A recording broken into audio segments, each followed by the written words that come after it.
Welcome to segment 3 of Citizens Forum, being filmed on August the 14th.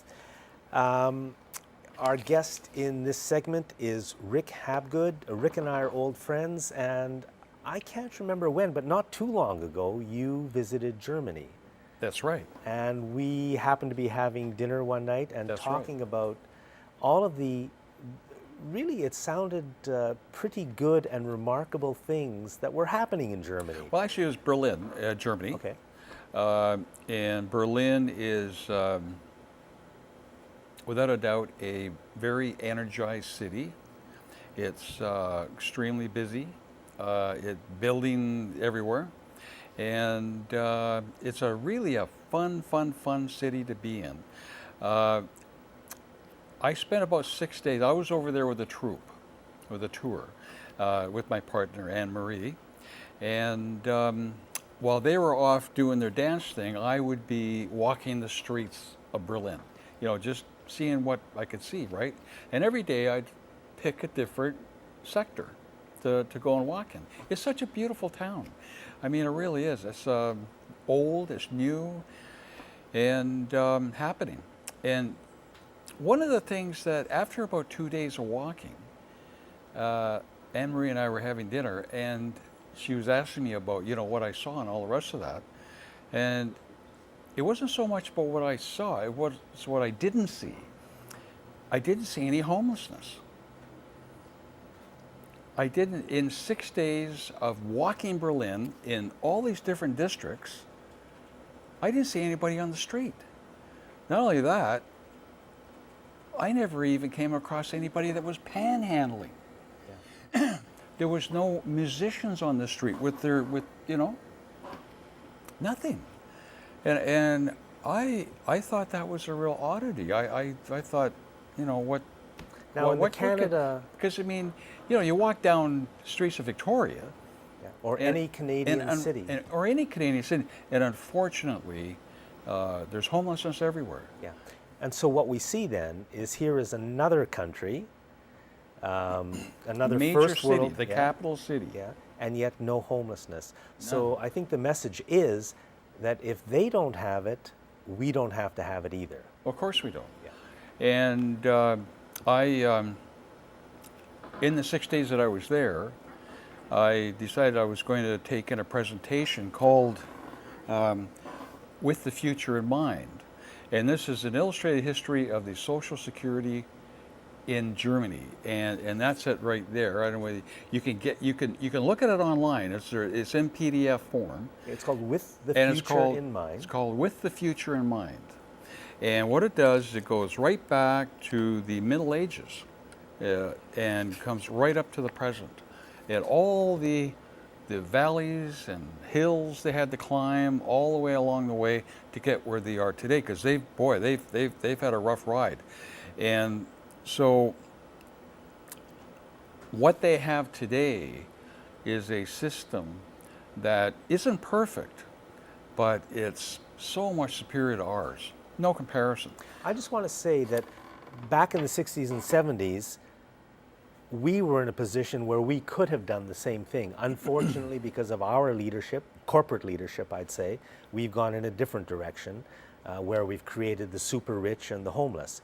In Germany, they've taken a slightly different tack, and they've basically protected the population from real poverty and homelessness. They've been doing that for centuries, so they're a little ahead of us.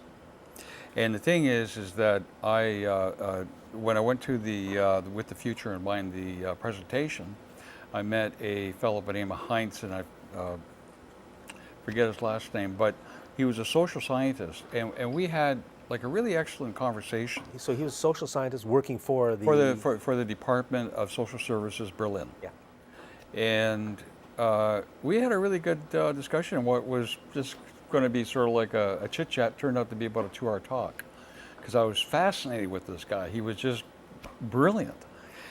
And anyways, one of the things that, I mean, we only touched on homelessness, but homelessness, he said, if you want to see how civil a society is and how advanced a society is, that's one of the indicators. It's homelessness. if you see a lot of homelessness, you can automatically, you can say that this isn't a very civil society. There's something wrong with the mechanisms within the structure, the system of that country. Because he said there really shouldn't be. There's always going to be homeless, he said. You can't get away from that. Because not everybody wants to sign a social contract. Like some people just going to drop out, whether because of drugs or whatever the case may be. And he said, interesting is that the homelessness in Germany, around 60% are immigrants who come from Romania, Bulgaria, Turkey, all over the place because, you know, they think that there's a lot of jobs in Germany, so they're going to, you know, that's where they're going to be. And then all of a sudden they find that, you know, they can't get a job. So they're homeless. But there's a lot of Germans that are homeless too. So what I did was I went online, and we did this, Heinz and I really didn't get into that part too much, the homelessness part, because there were so many other things that we covered. But so I went online, and there's a story about homelessness in Germany, and then I went on and I checked out the homelessness in Canada, and I did the comparison. Very interesting.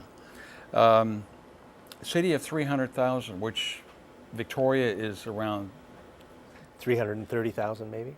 give and take. And Bonn, the German city Bonn, is also 300,000. So I thought there was sort of a comparison, right? Okay, in the city of Victoria, we have 1,958 homeless. That was the last, you know, count, right? Okay, so almost 2,000, let's Almost say. 2,000 homeless people in Victoria. In Bonn, it was 100.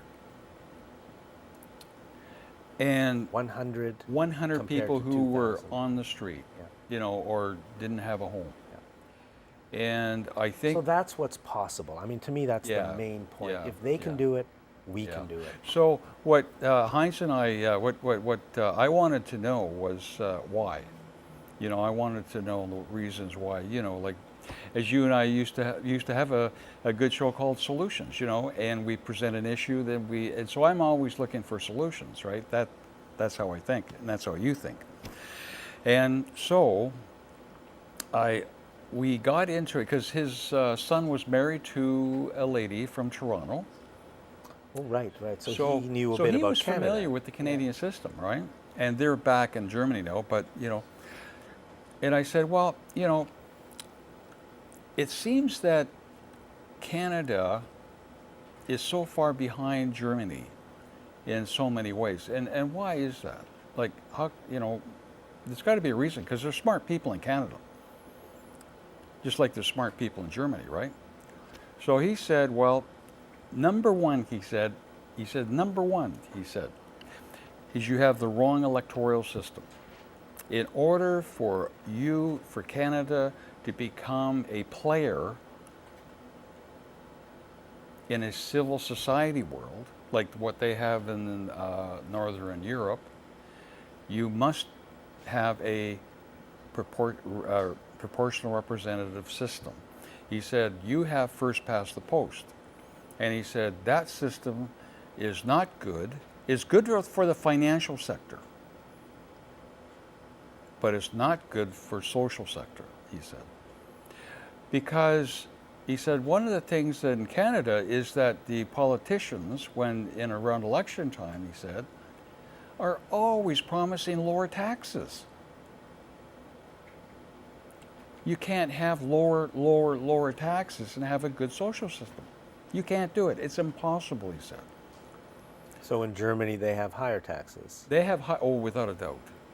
And the thing is that in Germany, though, they have a mixed member proportional representation, right? And that's really the key. And he said that's the number one. He said number two, he said it's a little bit more difficult for Canada to become like Germany because we are a multicultural, a true multicultural society. There's many different cultures under one roof in Canada. And he said, so it makes it a little bit different because if you're trying to get out a message, a political message, a lot of the cultures, they understand that message in different ways. and it's not always easy to make them understand what you're trying to do. It's a communication thing, he said.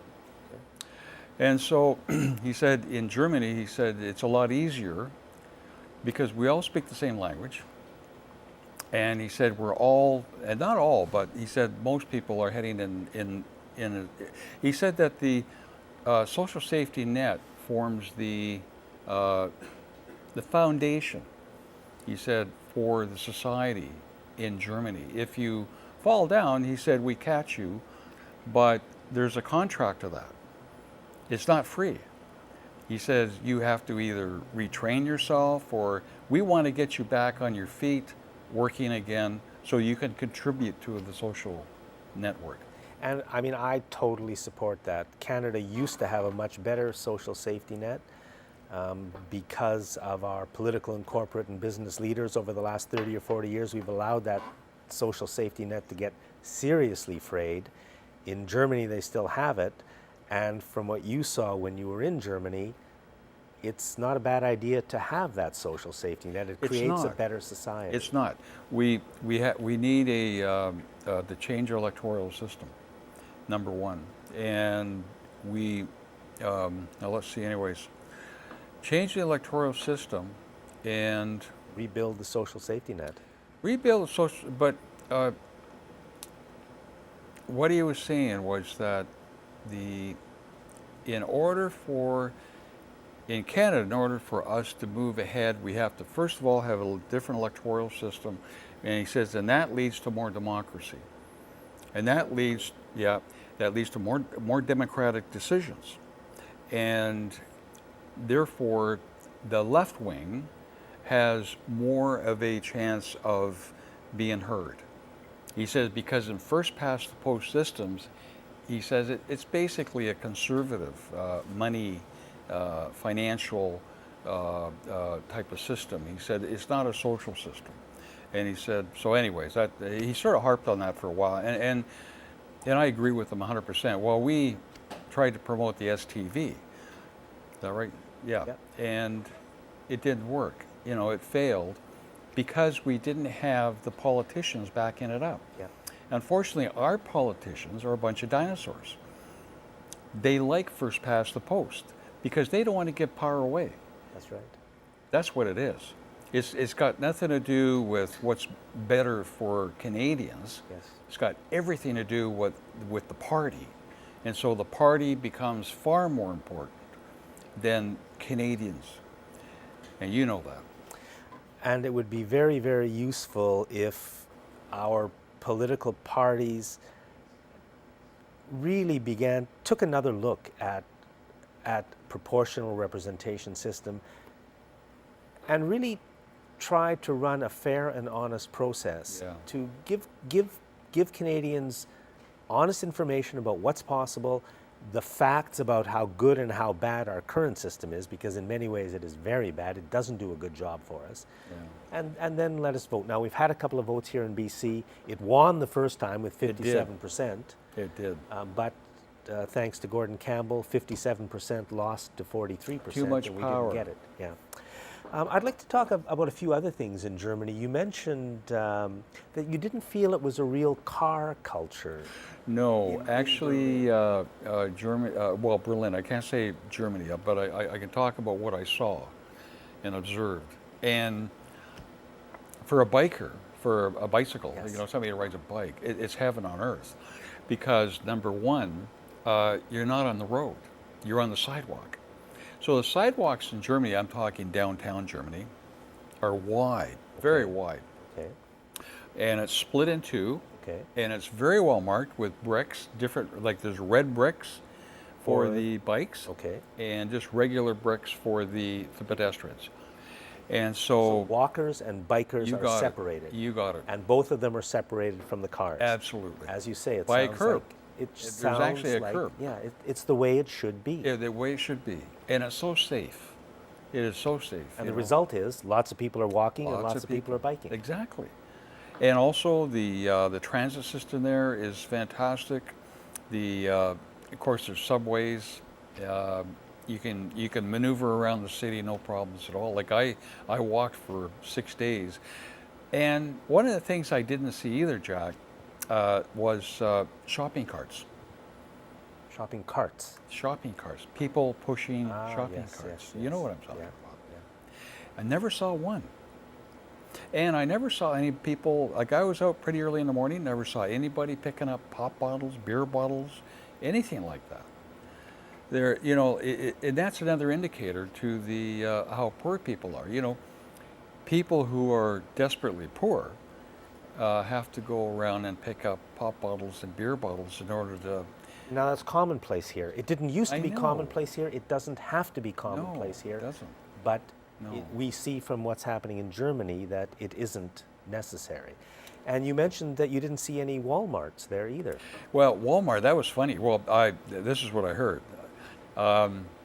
Walmart did start up a superstore, the Walmart, superstores, and nobody showed up. I'd love to see that day. No, they had to pull out because the business was so bad. And for whatever reason, it's a cultural thing, and I don't understand it, but for whatever reason, Germans don't like that sort of I thing. think what you said was there's a lot of shopping streets, Oh, there is. small stores. Yeah. There's lots of, well, not only that, I mean, that's what it is. Everything's small. Like, for example, there are no food stores like Thrifty's or Save On Foods. There are no food stores like that I saw. But what there were was little community co-op food stores. And they were scattered around the city. And I remember talking to one of the ladies in the co-op, the one food store that was close to where we were staying. And she said that all the co-op stores in Berlin buy as a unit, like as a, so therefore we've got good buying power. And then it's distributed to all the co-op stores. You said no billboards too. No, I didn't see a billboard. Nowhere. I didn't see billboards, and I didn't even see any neon lights. You know those twinkly neon lights? Didn't even see them. So, It's a great city. I asked you to come on the show because I was fascinated by what seems to be a lot of good stuff. Unfortunately, we're out of time. I hope we all just think that better is possible in Canada because they're doing it in Germany. Rick Habgood, thank you very much. Thanks for watching this segment of Citizens Forum.